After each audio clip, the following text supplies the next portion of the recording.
Good morning and welcome to ESI's presentation of Confidence Selling in You. Do you believe?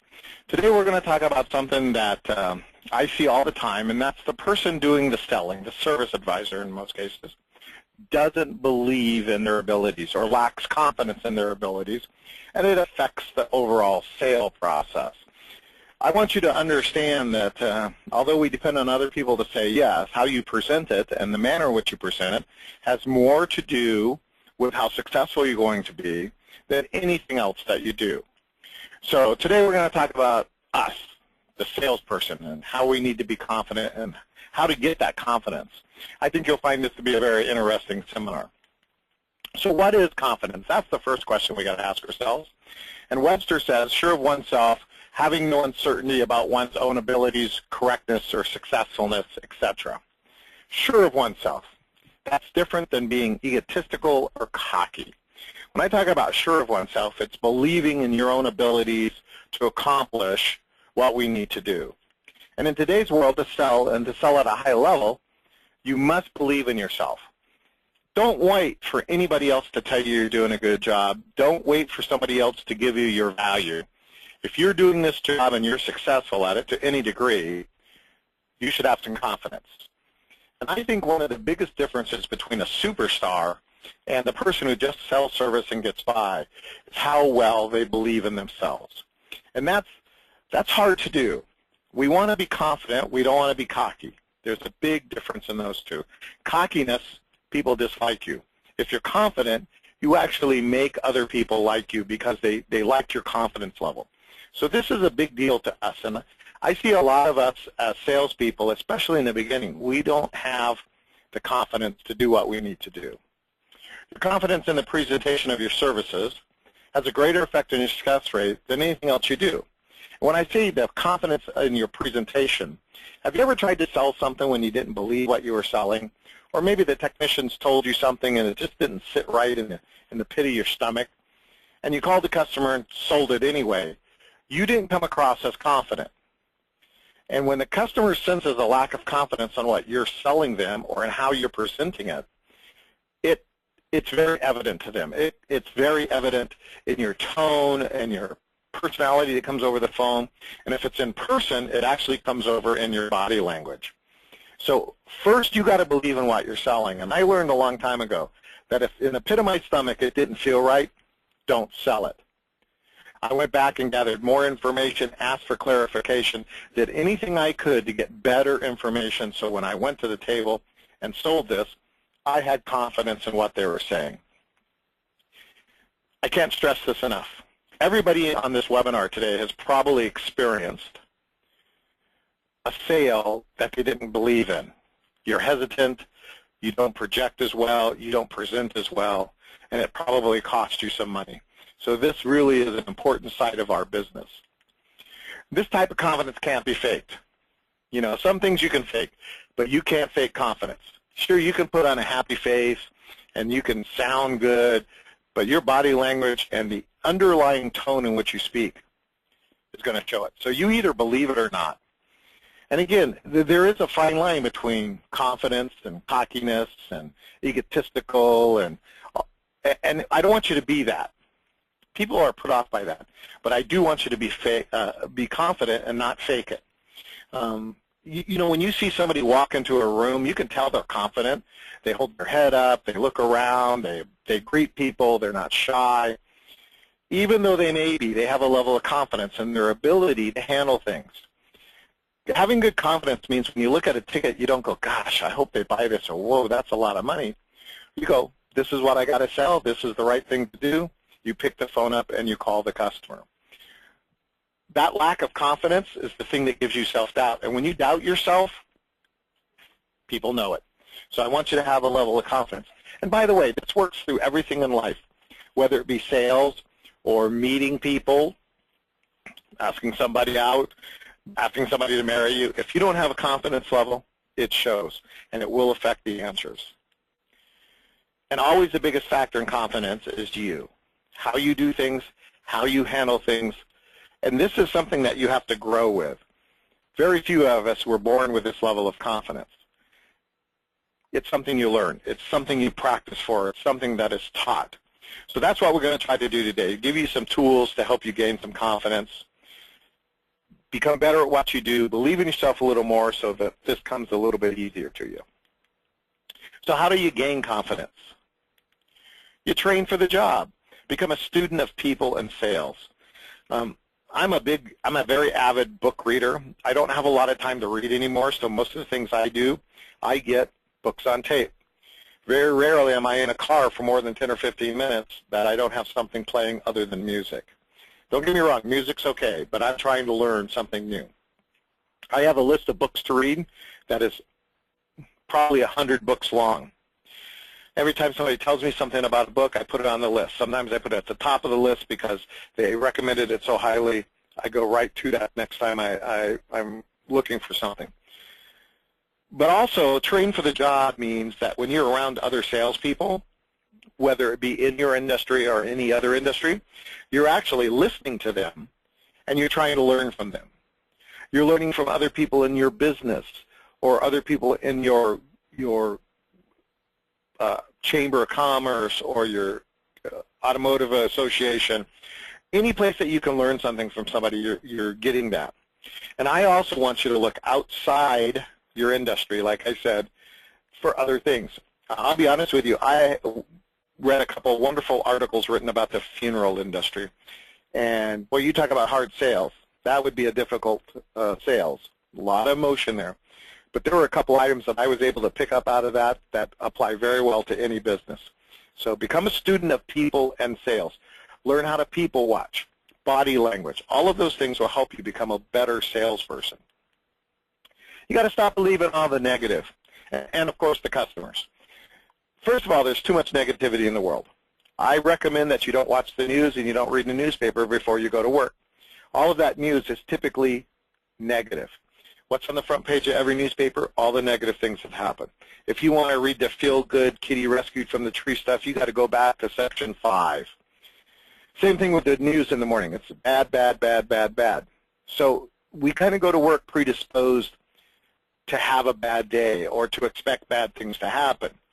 And here's a fact, that if you watch the news in the morning and the stock market has gone down, you typically will have a worse sales day than if the stock market went up. Because when you watch the news and the negativity, your clients are watching the news and the negativity. And if they see the stock market went down, they start worrying about their jobs or money. They don't spend as much. So I don't need you already going to work with some negative belief. So first of all, stop believing the press. Find the good, positive things and believe in them. And the customers, the sky is always falling. I don't have any money. This car costs me too much. I'm going to replace this car. They're giving you all the negativity. In reality, if they could replace the car, they probably would have. If they really hated the car, they would have replaced the car. They're just complaining because that's the nature of the beast. So stop believing the customers. Stop believing the negativity. Have you ever had a customer come to you and say, don't call me, I don't have any money?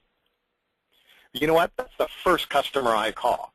And the reason is because they tell you that so you'll leave them alone in a lot of cases because they know they'll buy.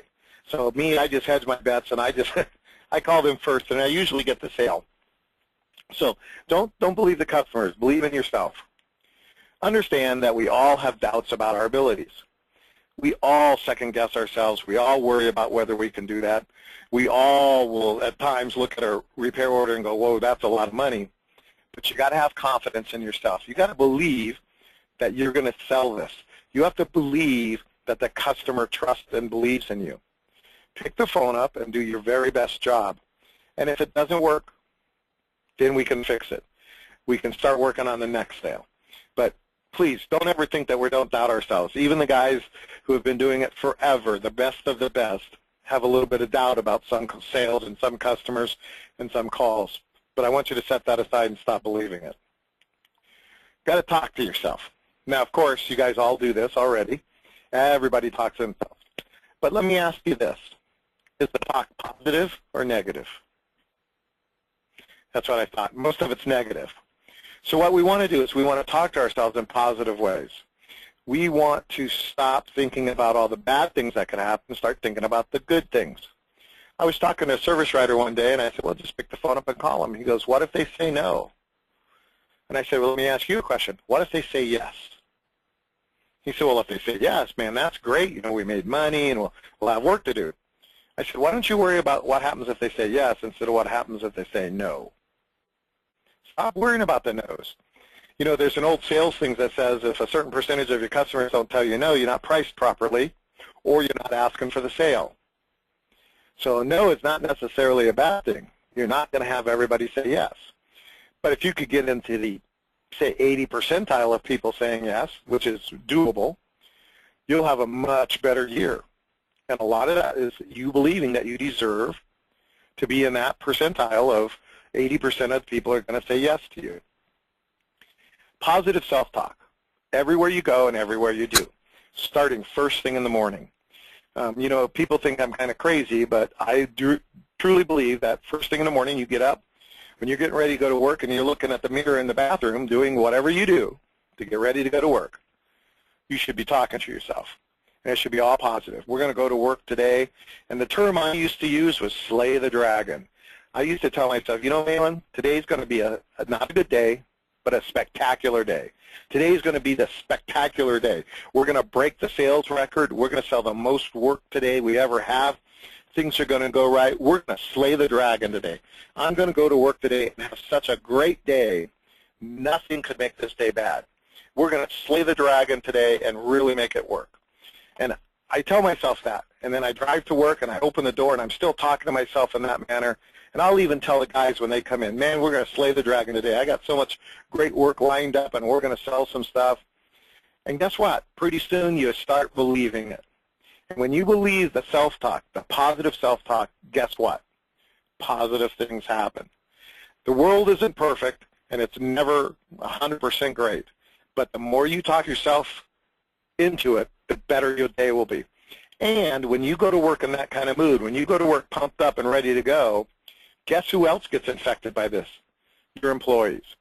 So when they walk through the door and you're like, Eeyore, oh no, the sky is falling, it's a terrible day, they believe that and they have that kind of day. But if you go to work and you're happy and you're pumped up and you're excited about the opportunity the day's going to bring, they're going to pick it up too. The energy level that you transpose when you're in a good mood and you're confident works for you. It brings everybody else up. I've had customers come in that be very grumpy because they're having a problem, and after talking just a few minutes, they'll change their tone a little bit because you tell them, that's not a worry. We can take care of that. We can fix your car. Leave it in my hands. We're going to take care of it. And that's what they want to hear. They want somebody to help them with their burden. So talk positively to yourself and then talk positively to other people. You're going to spread the excitement that you have. And you want to analyze and learn from any negative results. Again, things happen. People say no. Parts are wrong. Parts fail. Parts don't get delivered on time. What you have to do is instead of dwelling on the negative and having that Eeyore attitude, you got to look at this, okay, what did I learn from this? Maybe I need a different supplier. Maybe I need to order the part earlier. Maybe I need to dispatch this to a different technician. And in some cases, maybe I should take that job on or that car line on. The idea is a negative result. Anything that's negative is an opportunity to learn. And since we're training for the job, you got to take every negative result and use it to learn something from it. Don't get mad. Don't get frustrated. Just simply learn from it. It's truly amazing how 4 or 5 minutes of retrospective of what happened in the process, what transpired, will help you prevent this from happening in the future. One of the tools I recommend you do for this particular thing is actually write the negative results down. Write down what happened, and then write 2 or 3 sentences of how you can prevent it from happening again. And from time to time, take that page out or that notebook out, train for the job. Start looking at those going, yep, I changed the way I did that, or yeah, I need to do that. And you might be surprised about how quick and easy it is to turn some of these negative results around. And in most cases, we are part of the problem. So we want to make sure that we don't continue to do the same things. I've told many employee, whether they work for me or work for one of my clients, that I don't mind them making mistakes or having negative results. What I mind is when we have the same problems, concerns, or issues or negative results over and over and over. If you make it once, you grow and learn by it, that's an education. If you do it over and over and over and you get the same results, you're not paying attention. And I want you to pay attention. So keep in mind that if we analyze and learn from every negative result, we're going to learn how to not have some of these problems, and your life will get better. And don't dwell on the negatives. We have a tendency to let a negative problem affect us for days, sometimes for weeks. And here's one of the things that I've learned. If I have a negative result early in the day, especially the first phone call of the day, if I let that hang on, I dwell on it, I think about it, it affects every sale after that. And you don't want anything affecting the next sale. And I found that if I have a good sales experience, first phone call of the day, the rest of the day the sales are good. If I have a bad one and I don't fix that, the rest of the day is bad. So don't dwell on the negatives. Don't let yourself get bogged down in what happened or what could have happened. Just move on to the next sale. Lose it. Analyze it, forget about it. Then you can go to the next sale and handle that one differently and make the sale and have the customer say, whoa, man, that was great. I appreciate your efforts. So let's talk about 10 steps to confidence. First of all, believe in yourself unconditionally. You know, as a parent, you love your children unconditionally. I mean, yeah, they do dumb things sometimes, but you still love them. And here's the thing. You got to believe in yourself the same way. You're not perfect. You're going to make mistakes. Things don't happen the way they're supposed to.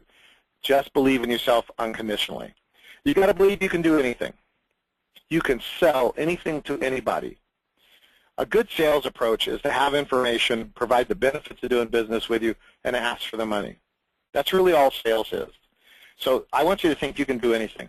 I've had people look at a repair order, especially a large estimate, and go, well, I can't sell that.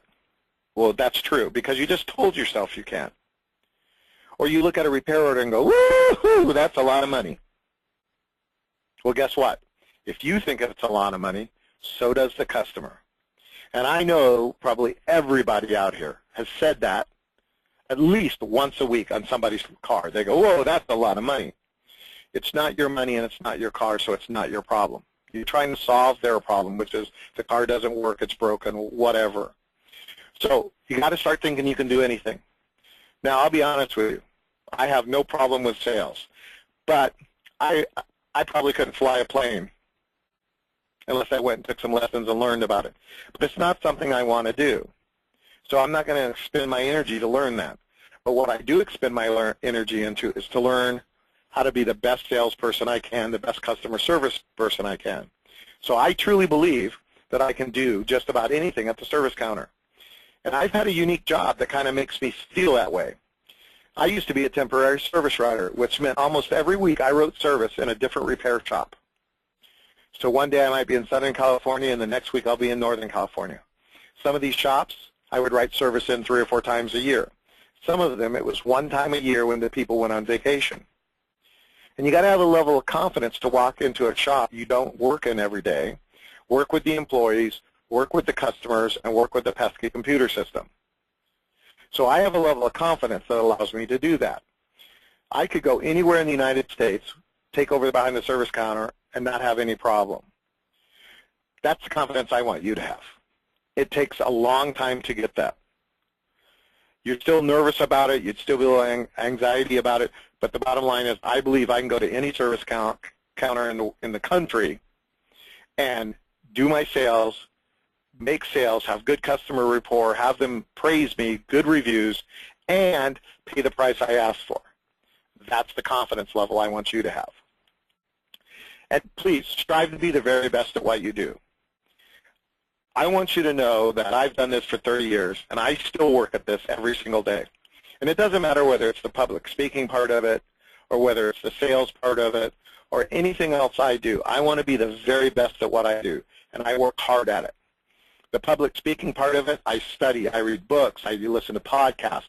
I practice to be the very best at it I can. And I've had people come to me and say, hey, you're really good at this. And you know what? It's a thank you, However, there's people better than me. I've still got some room to grow.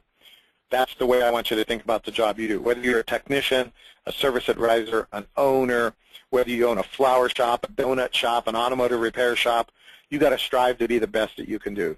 And my philosophy is when you stop learning, you go backwards. So our goal is to constantly be on the uptick, thinking about what we do, learning how to do it better, and just always strive to be the very best at what you do. I want you to set goals. I truly believe to be a good salesperson, you need to have a daily sales goal. This is how much money I need to sell today. And I want you to know what your personal best is. So let's say my sales goal today is $3,000, but my personal best, the most I've ever sold in one day, was $5,000. Well, I try to break that personal best record every single day. When I get to the goal of $3,000, that's just extra after that.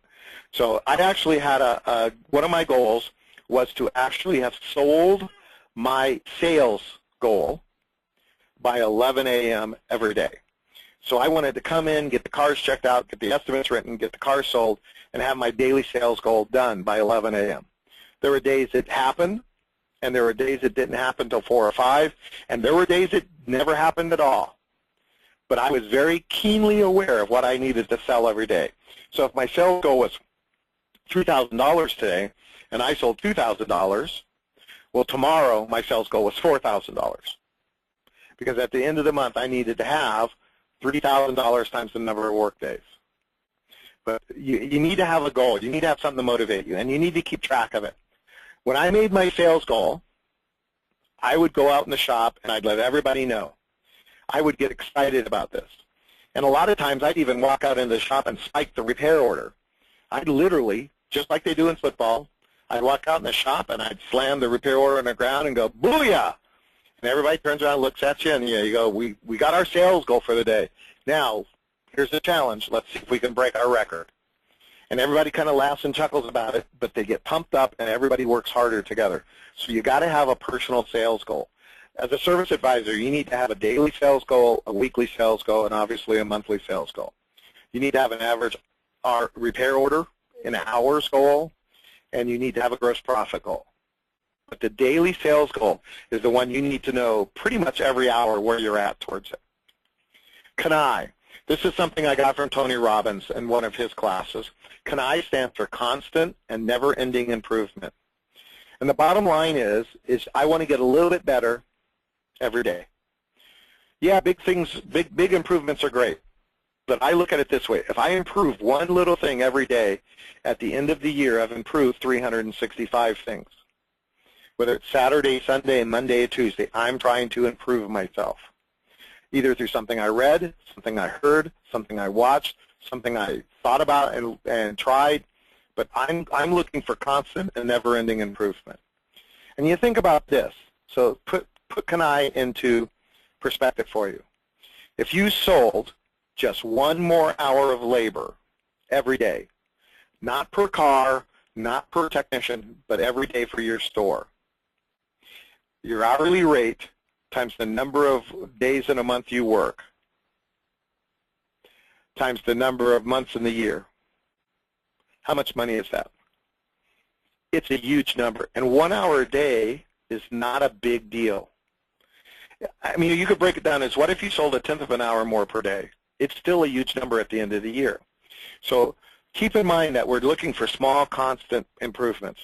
You should always be getting a little bit better. So keep an eye. I actually have a sign in my office that says these letters so that every day I'm reminded, constant and never-ending improvement. I truly believe you have to have a passion for what you do. You got to get excited about it. You need to work hard at it. You need to kind of be silly about it in the sense of how passionate you are. Have you ever noticed that the best athletes, the pros, they're passionate about what they do? The ones that are out there for the money, they do okay, but they don't make the spectacular plays like the people who have a passion for what they do. And I feel it's the same way. I have a passion for what I do. I have a passion for the teaching side of this. I have a passion for the speaking side of it, and I have a passion for the sales side of it. So I truly get excited about getting to do any of those jobs. I mean, excited to the point where people look at me and be like, you're sick and twisted. But before I go do a seminar, I'm nervous, but I can hardly wait to get up there. I can hardly wait to go and talk. And sometimes at these trade shows where I have to sit through 2 to 3 other speakers before I get a chance to speak, it just drives me crazy because I want to be up there. So that's the passion I want you to have. I want you to get up on Monday morning and be excited about you get to go to work today. Not I have to go to work and, oh, my gosh, it's Monday. I want you excited about going to work. Yes, I get to go. I get to play the game. And in reality, this is all this is. It's a game, and we keep score with the money. So if you made your daily sales goal, you won today. And on Monday morning, it's 0-0. It's the first inning. It's the first quarter. It's the first period. It's 0-0. It's a chance to play the game again. And let me tell you, you get passionate about this and you get excited about it, I guarantee you make more sales because people buy it. People understand when you're excited about what you do. So think about the things you like to do, whether it's fishing or remote control cars or drag racing or circle track racing, whatever it is. You get excited about that. Your work needs to be the same way. Get excited about it. You got to believe in what you're selling. What are you actually selling? That's an important thing to cover. A lot of us think we're selling auto repair, and that's the least thing we sell. What we're selling is trust. What we're selling is the idea of safe, dependable, reliable transportation. What we're selling is, our next item here, psychological security. We're selling the idea that you've made this car dependable and trouble-free. As a parent of a teenage daughter, one of the things that I fear the most is her breaking down, of her being stuck on the side of the road.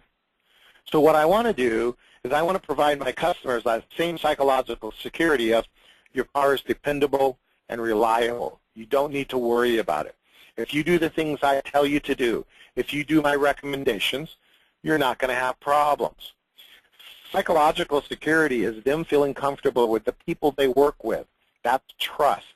It's about being able to bring the car in, hand you the keys, and say, here's my problem, knowing that you're going to check the car out. You're going to talk to them first. You're going to spend their money wisely. Not that you're going to put brakes on the car, that you're helping them achieve something, which is a safe, dependable, reliable vehicle. You're selling physical security. That kind of goes back to what I was just talking about, that they don't have to worry about breaking down, that the facility is physically secure for them, which that means they don't fear going there. It's well lit. It's nice and clean. The people are friendly. They're not in fear of something bad happening, such as being sold something they don't need, being sold parts that aren't necessary. And let me tell you, if you find a way to provide psychological security and make them feel comfortable mentally and physically, you're going to go a whole bunch further in getting them to buy from you. So always remember what you're selling: safe, dependable, reliable transportation, psychological security, and physical security. We have to fix the customer. One of the big things is we're taking their freedom away from them. When we take their car, we took their freedom. So what we want to do is let the customer know we're going to do everything in our power to get the car back to them in a reasonable time frame, repair it properly for the least amount of money possible. Our job is to put the customer's mind at ease so that when we do call them with the problem, they feel trust. So we're fixing the customer. So when you take my car away from me, my problem is not the starter or the brakes or the ignition or not starting. My problem is I don't have a way to work. I can't take the kids to school, and I can't pick them up, and I can't take them to football practice, soccer practice, baseball practice. Solve my problem, and I'll have you fix the car. Don't solve my problem. Create more problems, and you're going to have a hard time selling me anything. It's always about the people. The funny thing is we concentrate mostly on the car, but if we focused on the people, of making them feel the psychological, physical, fix them, make them feel comfortable, smile at them, build trust in them, fixing the car is what we do. Fixing the customer is what we have to do to get them to trust us. Remember, people buy people. They don't come in and buy your scanner. They don't come in and buy your Snap-on toolbox. They come in and buy you, the person at the front counter. By proxy, because you represent the people in the back, they buy the people in the back, the technicians, the support staff. The owner, they buy because they've dealt with them before. So it's about the people. If they don't like you in the sense of you don't give them the needs, they won't come back to you. You don't have to be their best friend. You have to satisfy their needs, and they'll buy lots from you. You solve the customer's issues, transportation, comfort, physical, psychological security. They'll buy more stuff from you faster.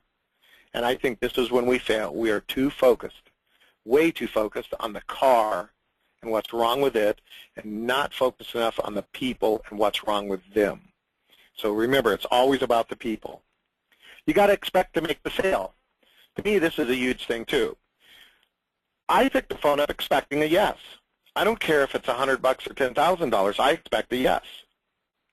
So I pick the phone up expecting a yes. So my sales presentation is a very positive one, that I'm going to do all of this work. It's a formality that I have to talk to them. If you expect the yes, you'll get more yeses. The problem with salespeople is no is a rejection. We don't like to hear it, so we're afraid to ask sometimes. To me, no just is a longer road trip to yes. And remember, if you listen to our Handling the Objection, I Object class, you'll find that the objection is just something that said you haven't given me the information to say yes. So it's not a no, it's a roundabout way to get to yes. Give me more information, maybe I can say yes. So expect the yes from them. Never ever think it's too much money. It comes across in your sales presentation. So if you look at a repair order and you go, whoa, that's a lot of money, you're going to project that. Every repair order I look at, I say to myself, is that all? That's all? Because if you're thinking that's not a lot of money, it isn't. And let me tell you, the customer will sometimes ask you, what should I do? And if you ask them to buy it and then you tell them don't do it, you've lied to them. So always expect a yes. Never think it's too much money. Ask for what it is. It's not your money. And as cold and callous as that sounds, is you can't fix cars based on what you think is reasonable. It's about what it takes to fix it, to provide a warranty, to be here when they need you, and to have the whole business survive. It's not that one customer. It's all the customers together. We have to make a certain amount of money or we don't survive. Nothing but positive self-talk, like I said. Don't ever pick a ticket up and think that's too much money. Don't ever think the car's not worth fixing. That's not your call. It's not your car. Don't ever think the car's a POS. Don't ever think they don't want to fix the car. Don't ever think they want to sell the car, trade the car in. It's all positive. They brought the car to me because they want it fixed. They brought the car to me because it's got a problem. They brought the car to me because they trust me. It's got to be the positive self-talk at all times.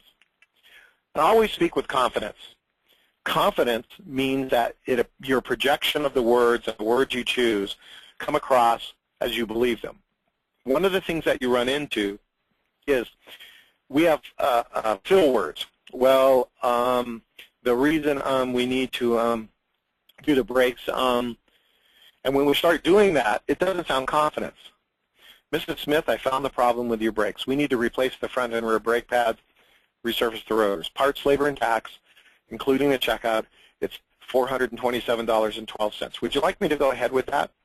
It's totally different than, well, Mrs. Jones, we found the brakes, and you see the difference? Speak with confidence. Don't use fill words. Use them as little as possible. When you listen to yourself, when you're being recorded, you'll find yourself saying the fill words. And even to yourself, it'll lack confidence.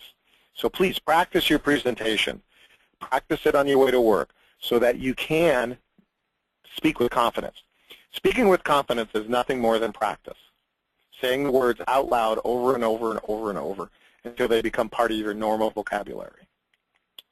See yourself closing the sale. Again, just like I said, I expect a yes. I actually see myself closing the sale. I visualize success. You know, professional athletes say they play the game before they play the game. They play it in their heads in the locker room. It's the same thing. Before you call the customer, go through the whole presentation in your head. See yourself asking for the sale. Hear the customer say yes, fix the entire list, and how are you going to feel about that? The emotion of winning. This is an emotional thing. When no happens, we get our feelings hurt. We kind of get mopey. When yes happens, adrenaline flows, endorphins come out, we get happy, and that's why the next sale is easier. So see yourself making the sale.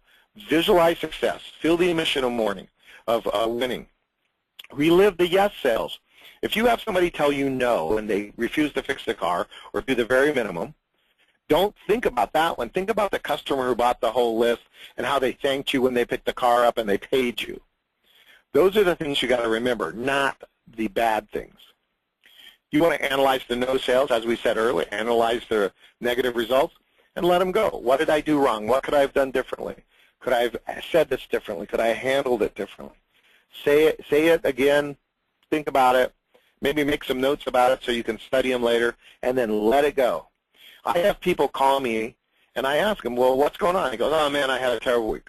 What happened? I said, well, Monday, a customer told me no. Well, it's Friday, and we're still hung up on that?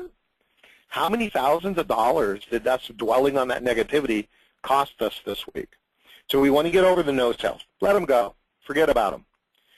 And you want to choose your inputs. Positive thoughts only. I don't like to be around negative people. If negative people want to be negative around me, I excuse myself. Or I try to get them to talk positive. I don't want to surround myself with negative people. I don't want to listen to negative people. Even when a client calls me who's negative, my goal is to turn the conversation around. And I've even asked some people, okay, that was a bad thing that happened. Now tell me what the best thing that happened this week is.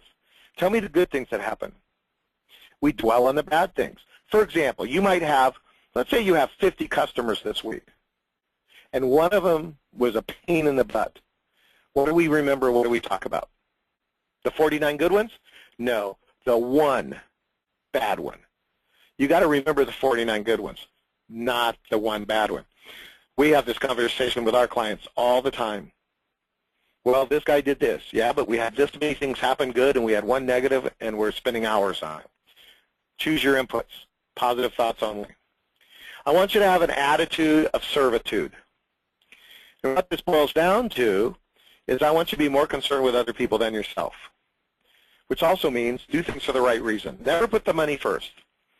If you're desperate for money, it shows. Always be there to serve the customer. The attitude of servitude is the customer came to you because they have a problem. Help them solve that problem. Charge them for it, of course, but if you're worried about making money first, you don't give them the servitude you need. I'm a firm believer. If you give them the benefit of the doubt, if you give them service, when you ask for the money, they will respond in payment to you. So always have an attitude of servitude. Take care of the customer and do it for the right reason. We actually have a rule that we like to teach our clients, and rule number 1 is customer satisfaction before profit. Do what's right for the customer, money will follow that. Do what's right for the church, do what's right for your nonprofits you work with, for the people you volunteer for, money follows that. And it's pretty amazing. When I go out and I do something, speak at a high school, speak at an association meeting, it almost always generates some income for me down the road. Might be 3 months, might be 6 months. But I've had so many people say, you know, last year I heard you speak at the high school, and what you said made sense. I own a repair shop. I want to hire you. So attitude of servitude means you put the right things first and people take care of them. Service is the key. People say all the time that there's no service anymore, and I happen to agree with that. I travel a great deal. Good service is pretty rare. So when you do good service, it's like outstanding service used to be. So always keep service in the mindset. Do the little things that make the customer feel good. Do the little things that make them feel important, and they'll spend more money with you. Show consideration and patience. What's easy for you is hard for everybody else. So have patience and be considerate of people. You know, when a customer comes in and they have a hard time explaining it, the problem, the noise, the issue, help them. Don't get frustrated with them. And I realize you're busy and you have lots of phone calls you got to make and take and cars waiting to be worked on. Give the customers consideration and patience, and they'll give you money. And kill them with kindness and courtesy. I think courtesy is something that's gone to the wayside. Holding the door open, a please and a thank you. Truly amazing how little of that is happening now, even at the service level when we're taking care of our customers. Smile when they walk through the door. Kill them with kindness. Help them out. Do what you can. You know, offer them coffee, water, juice, soda, whatever you have. Offer them a ride. Give them the benefit of the doubt. Do what you think is right to show them kindness and courtesy, and you'll stand out from everybody else. If you stand out from everybody else, they'll spend money with you. And please, don't get me wrong, these things of an attitude of servitude is not work for free. It is doing the things over and above fixing the car so that they see you took care of them. A classic example of that is kill them with courtesy and kindness. When I hear a door squeak, I walk out and I'll lube the door right in front of them. I'll squirt a little graphite in there or WD-40 so that whenever I do that, they see me take care of it right away. I don't charge them for it, but they see me do it. And that way, they know that I've done something a little extra for them. And that's really part of what we need to worry about, is the little things we do that they may not see or consider. I want you to do that stuff for them. The smallest, simplest things go a long ways. I want you to start liking yourself. This is also another thing that we don't do a lot of. We're always critical of ourselves. We always talk down about ourselves. We always find all of our faults. And I don't know about you guys, but I don't need anybody helping me with my faults. I know what they are. But I want to start liking myself. Believe in and like yourself. I'm a good person. I don't need anybody to tell me that. I don't need anybody to praise me. I praise myself when I do my self-talk in the morning and on the way to work. But believe in yourself. If you don't believe in yourself, you can't accomplish your goals. You can't do the things you need to. Lose that extra baggage you're hauling around, you know, the things that hold you back. I know everybody in here has had somebody tell them you're not good at this, you're not good at that. Stop thinking that. Lose that baggage. Stop depending on other people to make you feel good. Stop depending on other people to give you your self-worth. That's baggage. Leave that behind. Drop it where you're at and move forward. Again, positive self-talk. Can't stress this enough. Be talking to yourself positive all the time. If something goes wrong, analyze it, find a way to make it a positive, and move on. Ban negative talking people. Again, don't surround yourself with negative people, and don't allow it to go on. At your shop, you might have a little more control over this than you do in some other places. But I tell my guys, no negative talk, all positive. Remember that you have unlimited potential. And I'm hoping that somewhere in your life somebody has told you, you know, you could do anything you want if you set your mind to it. Now, that may be a little over-exaggeration here, but let me tell you something. You have unlimited potential. I see people all the time, shop owners, service advisors, and I've actually told them, why is it I have more belief in your abilities than you do? Because I see in them the good things. I see in them the potential, and all they see is the negativity. You got to start liking yourself. You know, I tell people all the time, would you like to get up in front of a group of people and speak? No. Why? It scares me. You could do it. Properly motivated, with the right reasoning, the right self-talk, you could talk to as many people as you wanted to. If that's not your thing, I understand that. But it's the same thing in sales. I don't know if I can make this sale translates into I can't make this sale. So you have unlimited potential. Believe in yourself. I believe in you. Why don't you believe in yourself? Desire to create good things for others. Understand your influence. When you're working on somebody's car, you're influencing them. You're educating them, you're teaching them, and you're helping them achieve their records or their goals or their needs. So you influence the people who come through your door as customers and clients. You influence your staff.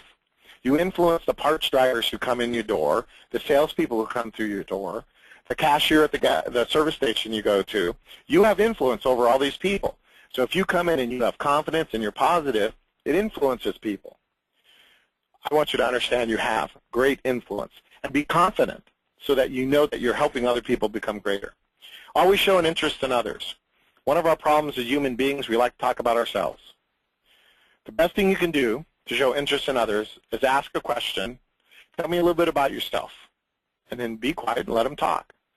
The best conversations are the ones that you talk less and listen more, based on the person who does the talking. And by the way, the more I learn about a person, the easier it is to talk with them and sell them. Do something nice for somebody every day. This is kind of a funny thing. I try every day to make a difference in somebody's life. So it might be I hold the door open for them. It might be you do something special for them. It might be you just stop and have a conversation with them. It doesn't require you to monetarily contribute. Sometimes it's a matter of taking interest, of asking, how are you? Of how are you doing today? Can I help you with something? lubricate the door hinges for them, give them a ride, carry the groceries out to the car for them. I mean, I was in a little donut shop that I frequent for coffee, and the guy says, "Oh, man, I forgot my money at home." The guy was buying a cup of coffee. It was $2. I reached in my pocket. I pulled out $2 and said, "Here, coffee's on me." The guy would have thought I bought him a brand new car. "Oh, well, thank you." And I said, "Don't worry about it. Do something nice for somebody else." And I felt good. That person felt good. What's $2 in today's scheme of things? But you can do a lot of things that are non-monetary. So go out and do something nice for everybody or for somebody every day. Give of yourself. Give of your time and give of your money. Have confidence. Go out and volunteer. Do something in your community to help the community and give some of your money. Whether it's $5 or $100, find a useful, good charity and give something. Now, one of the things that a lot of shops do is they go to, typically every town has a shelter of some kind for battered women, and usually there's women and children there. Go down there and give them something. I know I know of one particular shop that just last Christmas they fixed up 3 cars and gave them away to needy families. They had people submit people that deserved the cars. They had an impartial outside committee of 4 people pick the recipients, and they gave their cars away. They did this out of the goodness of their heart. They fixed them and gave them away. Not only did they get great press out of this, but their confidence level skyrocketed. It's great to do something for somebody else. Learn something every day. My motto and the motto I taught my kids, every day I'm going to learn something new. I'm going to read it. I'm going to hear it. I'm going to watch it. Somebody's going to tell me. But I want to learn something new every day. And if I do that, that's Kanai. I get a little better every day. So always be learning something every day. It helps your confidence level. Not to mention the fact that if you learn something new every day, you have much better time conversing with people and talking with them and engaging them. So it's a great tool to get more comfortable with talking with people. Look at each issue or problem as an opportunity. Find a positive in every issue. I don't care what happens to you. You can find something positive about it. Even the most terrible catastrophes can bring positive things into your life. So look for the good things. We all know the bad things. Look for the good lesson that was in that. Look for the good thing that happened. That customer was mad and yelled at me. What did I learn? Well, we've changed the policy in the shop to keep that from happening again. That customer was upset about this. We learned to limit some of our promises. We learned to not work on that car sometimes, or we learned that that advertisement brought in the wrong customer. Look at each problem as an opportunity. Be analyzing the no's. When a customer says no to you, analyze it. What happened? What could I have done differently? What could I have done differently? That's a great question to ask yourself with everything that happens to you that's not in your mind a positive outcome. What could I have done differently? And unfortunately, in most cases, it's going to be us. And please accept the challenges. You know, I've had guys come to me and say, I bet you can't sell this. Well, in my case, that's now a challenge, so I accept that challenge and go at it full steam ahead. Just accept them. Life is going to throw a ton of challenges at you every single day. Accept them, work at it, do the best you can, learn from everything, and you'll be amazed how much better it is. And here's the sad part. Most of the issues that we deal with, the negativity, the things we don't like, we created. A lack of communication, a lack of information, especially with customers, can create a lot of issues. Not fully understanding the complaint, not fully understanding what the technician wants to do to fix the problem, those are the things that create problems for us. So unfortunately, most of these issues we actually create. Have a plan and work the plan. Systems and process help you build confidence because you do everything in exactly the same way. And that's our goal. Repetitive, consistent process. How we write the estimates, the way we talk to the customers, the way we handle the sales, order the parts, dispatch the work, systems and process. What's the customer needs? Some of them, it needs basic transportation.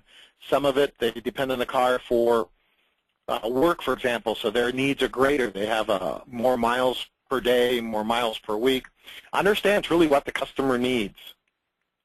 Understand the technicians. They need information. They need to know what the complaint is, clear and concise. We can't leave things out. If we write down check for no start, is that a no start? engine cranks and doesn't start and run, or is it a no crank situation? Car stalls, hot or cold, engine temperature, hot or cold, ambient air, hot or cold. Does it do it all the time? Does it do it one time a month? They need information. The better job you do of getting them the information, the better job you have of getting the information back you need to be confident about the sale. Understand what you're selling and why. We're selling safe, dependable, reliable transportation. Why? Because we depend upon it. Most of us are not in an area where rapid transit is easy nor fun or good for us. So understand what you're selling. You're selling dependability, psychological security, physical security, transportation, peace of mind. Go ahead and sell that. You're not selling brake pads and water pumps and alternators and transmissions. You got to trust your staff. And my feeling is if you don't trust them, you probably shouldn't have them working for you. Do they make mistakes? Absolutely. Do they forget things? Absolutely. Do they create problems for you? Absolutely. But you do all of those things also. Whether you're the owner or not, you do them also. So trust your staff. Communicate better with them. Communicate at a level.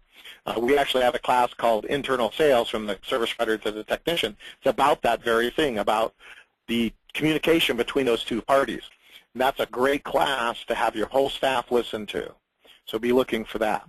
But you got to trust your staff, and we got to communicate well with them.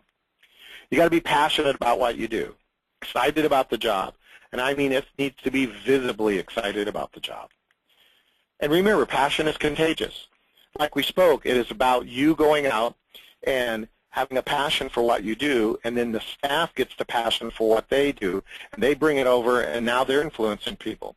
So have a passion, because it's going to be contagious. It's going to make everybody get excited about it. And bring your energy to every sale. There's nothing worse than doing a sale and talking to the customer like this.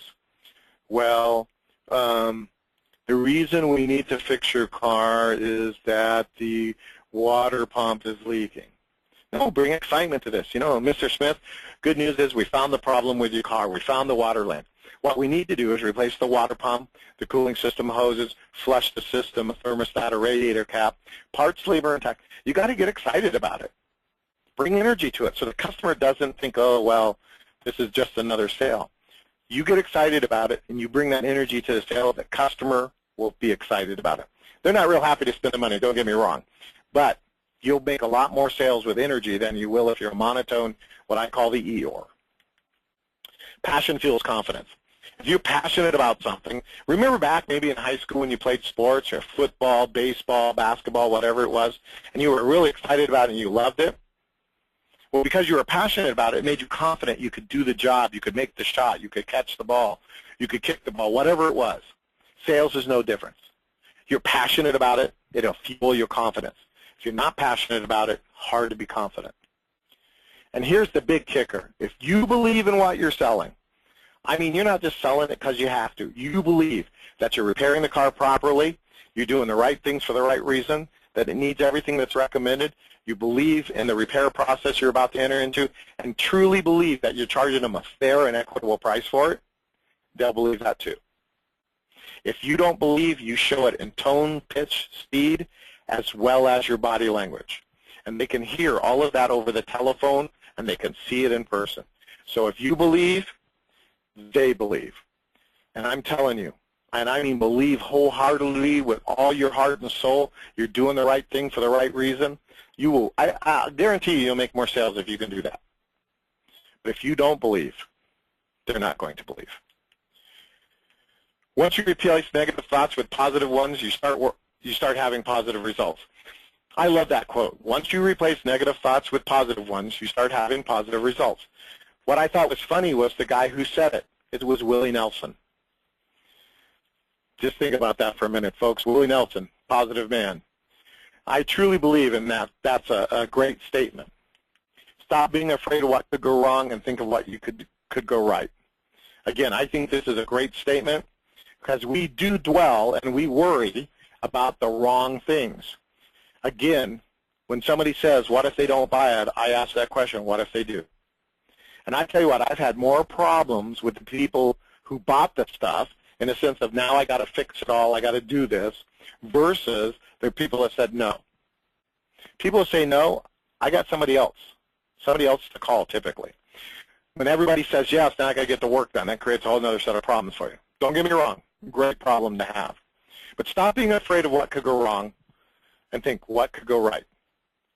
Whether you think you can or you think you can't, you are right. Henry Ford, great guy, great quotes out of him, but it's true. If I pick the phone up and expect the sale, I'm probably going to make the sale. If I pick the phone up and expect problems or expect an angry customer, guess what I get? An angry customer or a problem. You know, do you guys have that customer that you hate to talk to? In fact, when I said that, that customer probably popped into your head, didn't they? And you always dread calling them.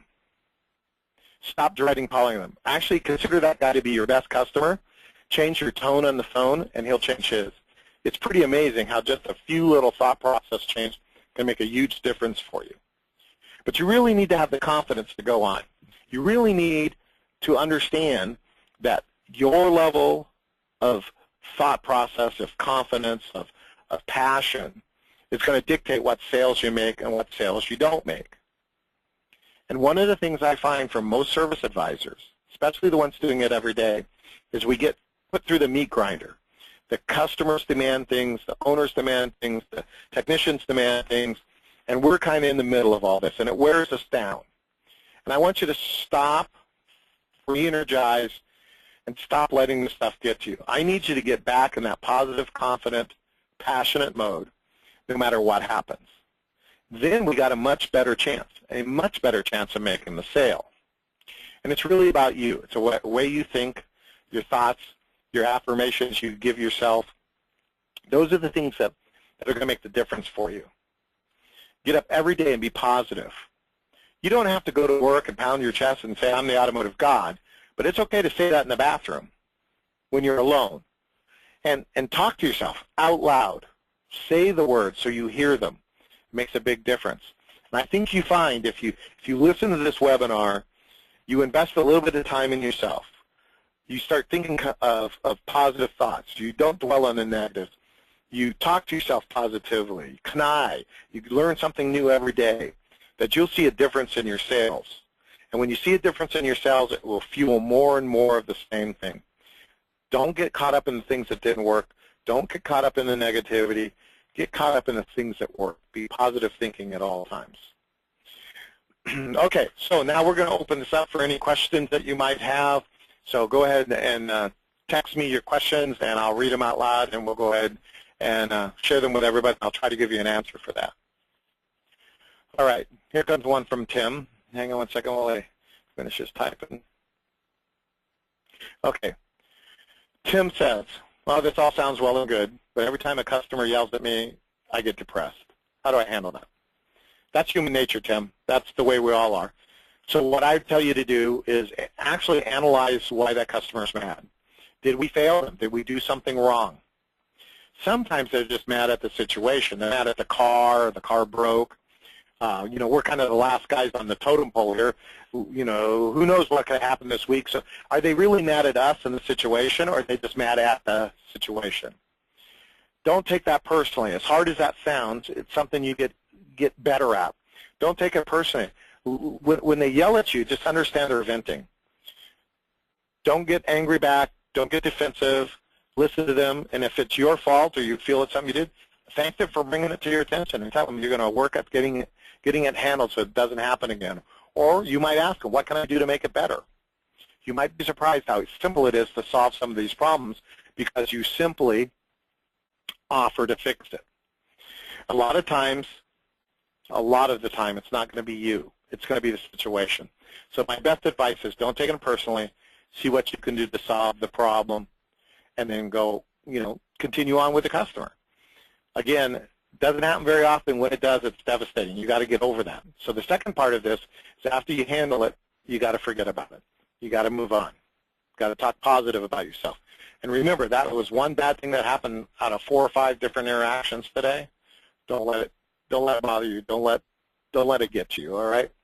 So, any other questions?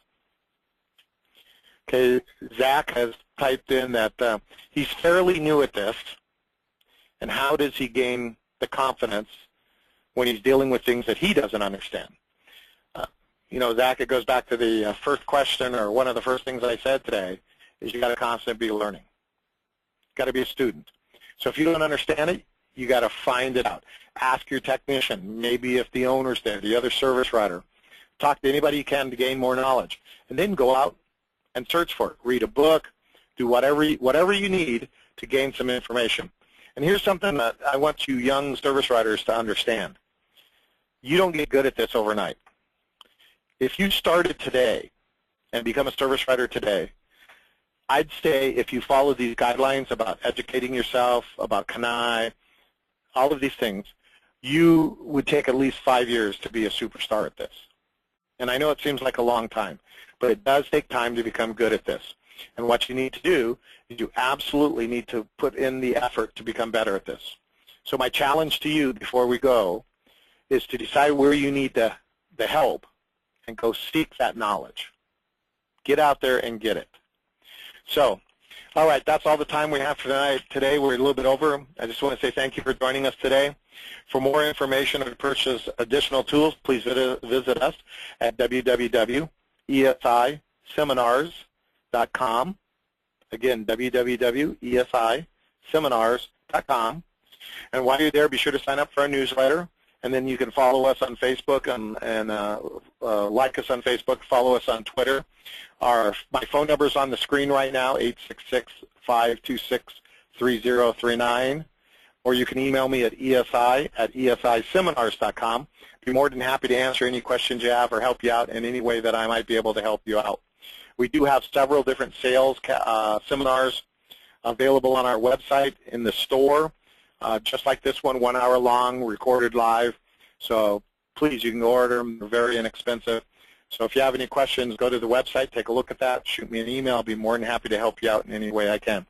Thank you again very much for attending our webinar today. If there's anything that ESI can do to help you or your business become more successful, just give us a call. Thank you. Have a great week. We'll talk to you soon. Bye-bye.